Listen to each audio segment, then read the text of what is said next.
over 2024, I only took about 5 days off, and that's including weekends, it's including birthdays, it's including holidays. Even Christmas Day, I was working. Me and Adnan were hopping on a strategy call, and we spent a good 4 or 5 hours just going through what our plans are going to be for the next year. Now, you might be sitting there thinking, you are an idiot. Why on earth would you make yourself work that much? And just to put this into context, the average person has about 130 to 140 days off in a year. Okay, that's weekends and holidays. Right? So you only work on for about 2/3 of the year. For me, literally 5 days. Okay? Now think about it. Over that year, how much quicker, how much more, how much am I going to develop further than the average person that's actually taken all that time off? A lot more. It's a lot more hours. So here's why I did it. And just before I get into the 5 reasons why I did it, I actually wanted to just emphasize the fact that I actually did it. Okay? I know some of you guys might be watching this and thinking, oh, G says that, but he didn't actually do it. I actually did it. And if you don't want to take it from me, that's fair enough, right? I actually really pride myself on what I say. I don't like lying about anything. I try to tell the truth. And even if the answer was 10, 20, 30 days that I took off, that's still much more than the average. So me saying 5 is me, it's actually me being quite specific because that's actually what happened. And if I'm being honest, it's probably going to be around 3 days and I'm overestimating it to 5 days. Okay, I worked a lot this year, right? Lots and lots of hours. Okay, so if you don't believe me, I've got a colleague, someone that I work with, Adnan. He's a very, very honest person, religious person as well. I actually guarantee that if you went and asked Adnan, do you think that G worked that much? I would feel confident in saying that he would say yes, right? Because he knows that I'm working every weekend. He knows that he can see it when he comes out on Monday morning. These are the things that G's been doing, and they're not quick fixes, right? They take a lot of time, okay? And just to add on to this as well, right? The time that I work isn't typical working hours, right? I don't do a 9 to 5 or even a 9 to 3 and then say I'm working more. I often work a 9 to 5-ish, 8 to 5-ish. And then even after that on the evening, I'll spend a few hours going through things as well. I'll spend 2 to 3 hours on average every evening working even more, right? There's been days where I've been doing 12 hours of work, been days where I've been doing 18 hours of work. There's days where I stayed up till 5 a.m. to get things sorted out. Oh, sorry, not 5 a.m., 7 a.m., right? To get things sorted out, okay? And I was just absolutely non-stop this year in terms of the amount of work that's putting in. But here's why it was so important for me. Now, there's 5 things, okay? And the first one, I think, is arguably the most important one, which is that I'm building a brand new skill set, okay? And what I mean by that is that I don't have a background in business. I don't know how to run a business. I wasn't taught how to run a business. I don't have any formal education in this area. I studied mechanical engineering at university, okay? And that took me about 4 or 5 years to get my degree. 4 or 5 years of studying to get my degree. I got a master's in it as well, okay? And then after that point, when you graduate, people say, oh, you can have a salary of 30K, starting salary, after 5 years of work. I want to have a much more, I want to have a much bigger salary than that. I want to be making much more money than that. So for me to build a skill set that's going to take me to 50K, 100K a year, I need to work more than 5 years worth of university work. Okay, so for me, contextually, I'm okay, I've got so many skills I need to build, so many things that I need to learn, and I don't have a professor, I don't have a specific teacher. This is stuff that I've got to learn off my own back through trial and error. So just put it in context as well. When you're thinking about building a business, there's such a range of skills that you have to build. Okay, you have to learn how to actually create an offer. You have to learn how to market that offer. You have to learn how to sell people on the offer. You have to learn how to deliver. You have to learn how to run the operations of your business. And I also hired a full-time employee, so I had to learn how to manage people as well. Okay, those are not small skill sets. People have careers based on just those skill sets, and not to mention all the array of different things that you have to learn as well. Okay, in delivery, there's so many different parts to delivery. We build a community. We're doing one-to-one coaching. These are not things that you can just wake up and do, especially doing them well. Okay, so there's lots of different skill sets, and it takes a lot of time to get really good at any skill. Okay, so that's reason 1. Okay, reason 2 is that I actually really like what I'm doing. Right, in fact, I love what I'm doing. I love the conversations I have with people. I love the people that I actually work with. I love the clients that I've got. It's so refreshing and fulfilling to wake up and be like, oh, I actually get to help people for a living. That's so good. And on top of that, what I'm doing is also I'm building something at the same time. So my delivery within the business is helping people, but my day-to-day, like what I'm actually thinking about a lot of the time is how do I build this? How do I win at the game of business? And that again is something that I find really fun too. So the second thing is I really love what I'm doing, right? So I could go out with friends, I could, take time off and go on holiday, but what do I actually want? And I actually want to build this business. I actually want to play this game. So that's a pretty good reason for me to spend so much time working. Okay. On top of that, the third reason is like more of like the kind of toxic masculinity ideas that a lot of the time people have, is that the ultimate reason is not like some sort of toxic reason. I don't think it's a bad reason. If you think it's a bad reason, then good for you. But the reason why is that I don't want to have an excuse of why I didn't succeed in business. I don't want to have a reason, any reason that I could have of, oh, you weren't successful in business because of X. You weren't successful in business because of Y. The first thing that I wanted to eliminate, the first excuse I wanted to get rid of is that you weren't successful in business because you didn't try hard enough. You weren't successful in business because you didn't put enough hours in. I don't want that excuse. I don't want it to even be a thought in my mind when I'm 60 years old thinking about, if only G-Team worked. No. I'm going to make it work. And even if it doesn't work, at least I can say I put everything into it. Like I put so much money into it. I put so much time into it. I've staked my entire reputation around this. Like I've put in a lot to get the business to where it is today. Okay. So that was the kind of third reason. Like I just didn't want to have an excuse of why things didn't work out. Okay. The fourth reason is a pretty simple reason, and entrepreneurs have this reason like at the pretty much the forefront of their mind 95% of their time, and it's the fact that if I don't make money, I don't get paid. Okay, I need to be able to make more money so I can get paid. I need to be able to make more money so I've got a safety net. I need to be able to make more money so I can reinvest into the business. I need to be able to make more money. Full stop. Okay, so if I need to make more money, then what do I need to do to actually get there? And that's when I'm like, okay. Well, to figure out what the next thing is, I need to spend some time. And then I'm going to try it, and I'm going to test it, and then I'm going to iterate. And then just keep doing that process over and over again, and then you figure out how you can start making money. So that's been the process for me. And not only do I need to worry about me getting paid, I've also got to worry about admin getting paid. So I'm like, okay, well, I definitely don't want to have an excuse to be like, oh, yeah, this is the reason why I haven't been paid admin, because I haven't spent enough time in the business. I haven't figured out the problems that we're having. Or, like the ads weren't working. So, I just thought I'd get to it on Monday instead of on Friday night as soon as I realised that there's a problem. Like, it's just not going to be good enough. And it's also not going to put me in a good position. So, I'm just going to work more, right? I don't care if it's a weekend, right? And then the last reason of why I work so much is because I actually want to set an example for myself, for the people around me, and for my clients of if you actually care about a goal, if you want to work on it, this is how hard you could work, okay? I'm not saying you have to. I don't care what people really do with their time, okay? It's not my responsibility. But if you're wondering, like, could I put in more work? Yes, you could. Oh, I don't know if I actually could. Is that actually even feasible? Is it manageable? Yes, it is. Look, I'm literally doing it, and I can tell you how I've done it. So that was the kind of fifth reason. Like, I want to set a really clear example. I'm trying to set a good culture in my company as well to be like, look, we're people that work hard, we're people that go the extra mile, we're people that don't finish when the day is over, but when the tasks are done, right? Like, that's the kind of culture that I want to instill in people, because those are the type of people that win, right? That's like the lion mentality that my company, that G-Team Academy, is essentially founded around. So I wanted to instill that, and it just comes very naturally to me overall. Like, working hard, working long hours, it just comes pretty naturally to me. So I'm really glad that I do it, and these are the reasons why I do it. Now, just as a little bonus, I wanted to share a couple things that I learned that I think will be quite valuable, okay? So first thing is that if you just keep working, you eliminate a lot of distractions. And what I mean by that is that if I was taking weekends off, if I was going out, meeting up with friends and just doing other things, there's a high likelihood that I would get caught up in different hobbies, different things that I found fun, and I'll be like, oh, actually, I just want to make this more of a priority. So for example, like, I used to play badminton a lot.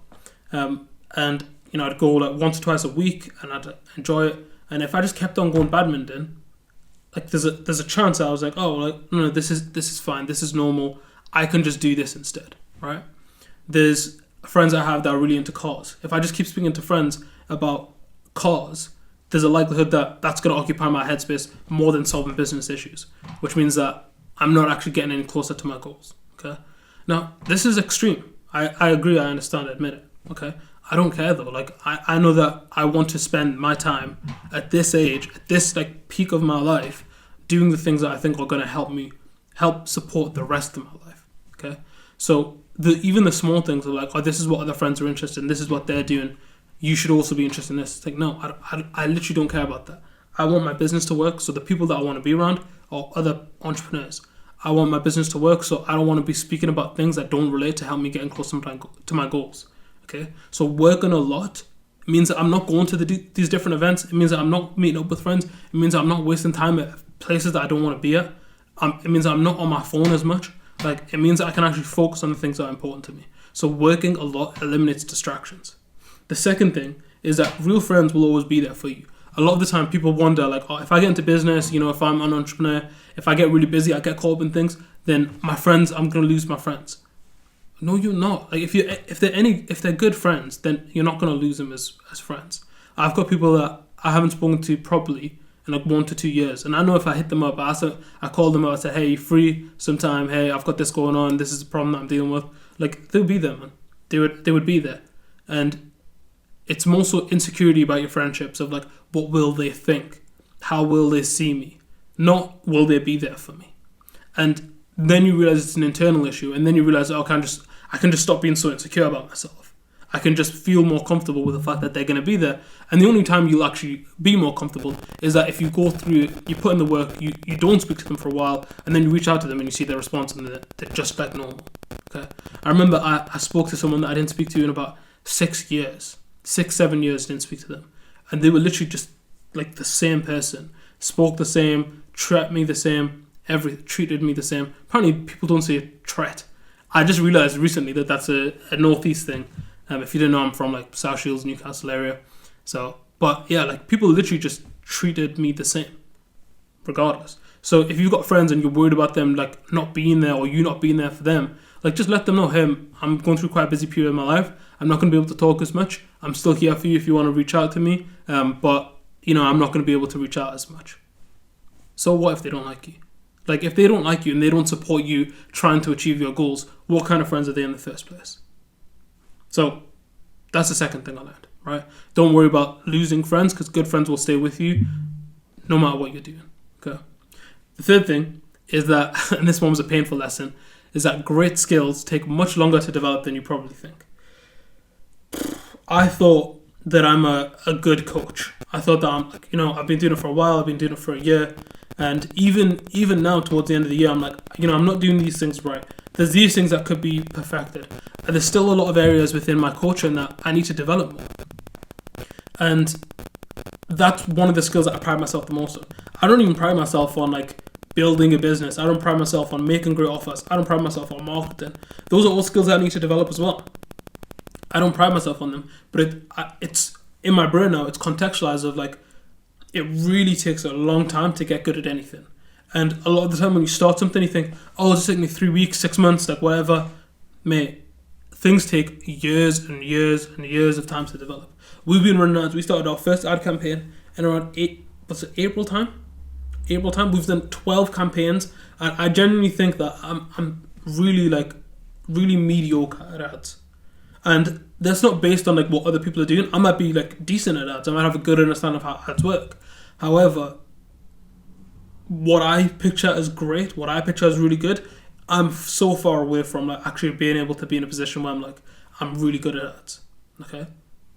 It takes a long time to develop good skills. And one of the things that I would put in there, just as a caveat, if you've got great skills that you want to develop, the biggest point of leverage that you can probably have in your life is paying someone who knows what they're talking about to come back and help you fix it. I've paid people for ads audits, so like I'm not sure like how these ads are going to work. Would they go well? What kind of structure should I have? What's wrong with the actual like formatting of these ads? What's a language like? What's a funnel like? All of that stuff. Paying people to say, can you help me with this? I've paid people to tell me like what's wrong with my marketing, what's wrong with my offering.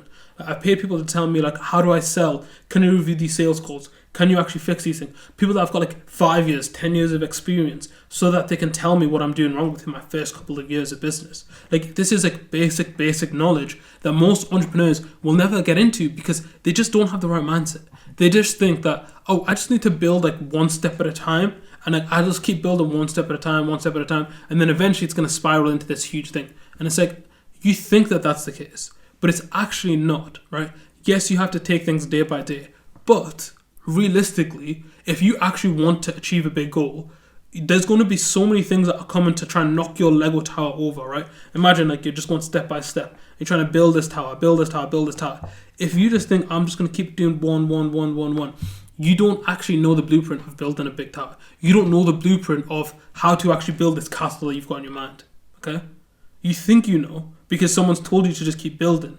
But what you need to do is go and find someone who's already built a castle, tell them, give me the foundation, give me the blueprint, so I know what I'm building is actually worthwhile. I've spoke to a lot of entrepreneurs this year that are building, right? Because every day they're working on something, but they're not actually getting anywhere. And if they continue down the same path that they're going, they will continue to get nowhere, okay? The reason why, and by the way, if you wanted to actually like understand whether or not you're building something worthwhile, one of the key indicators of this is revenue. Are you actually growing your finances month on month? Right? Because we are, and that's why I'm confident that we're building in the right direction. All your customers getting happier and happier with your service because ours are, which is why I know that we're building in the right direction. Okay, I'm not saying this as someone that's better than you, but someone who actually is understanding what good business would look like for them and trying to help you to get to that point as well. If you want to build a really good business, go and speak to someone else that has built the type of business that you want. And if you can't speak to someone who's built exactly the business that you want, go and find similar models. Go and find some sort of duplicates, some sort of variation of your current business. Speak to them, pay them for their time if you need to, and get the skills. Because the skills are the most important thing. If you go to someone who's been in business for 10 years, let's say I have a software company, and I've been in business for 10 years, okay? And something happens, I lose all my software. How long do you think it's going to take me to build the business up to that point again? It's not going to be 10 years. It'll probably be like 2 or 3. And the reason why is it's got nothing to do with the software, but the skills that you actually developed to create the software, the skills that you developed to understand what your customers want, the skills that you developed to market it in the correct way. These are the skills that you develop. And if you can just shortcut that by going and paying someone who's got the skills, and then you just bring the skills into where you are today, you are essentially buying back 8 years of your time, 7 years of your time, because you've took someone's position who's 10 years ahead of you, and you said, oh, let me just drop that into my business and see how quickly it grows, okay? This has been a huge lesson for me, and I think we spent about £4,000 to £5,000 this year in just learning and training and development. We've invested more than that in a few other resources, but these are the kind of things that I think just like people just aren't willing to make. Like, people aren't willing to make those investments, and as a result, they'll always stay where they are, and they'll grow a lot less than they want to, and as a result, they'll quit because they just feel demotivated and they feel like they don't know what they're doing. Okay, speed is really key for motivation. If I told you that for the next 60 years you have to just do what you're doing and then you'll become successful, like then you'll start to see improvements, you'll be like, okay, I'm going to lose motivation instantly because you don't want it in 60 years. For me, I want it in the next year, I want it in the next 2 years, 3 years, 5 years, right? So I'm going to be like, okay, well, I want to condense it and I want to see that I'm moving towards this roadmap that I've built out as quickly as possible. If you can see you're moving towards things really, really quickly, then as a result, you're going to feel more motivated to do the next thing because you're like, oh, this is working. But if you are slow and you take things one step at a time and you just keep doing like 1% increments, right? And I'm not talking compounded increments because most people don't even know what that means, right? Most people just do add on 1%, add on 1%, add on 1%. It's like, that's not going to take you to where you want to go.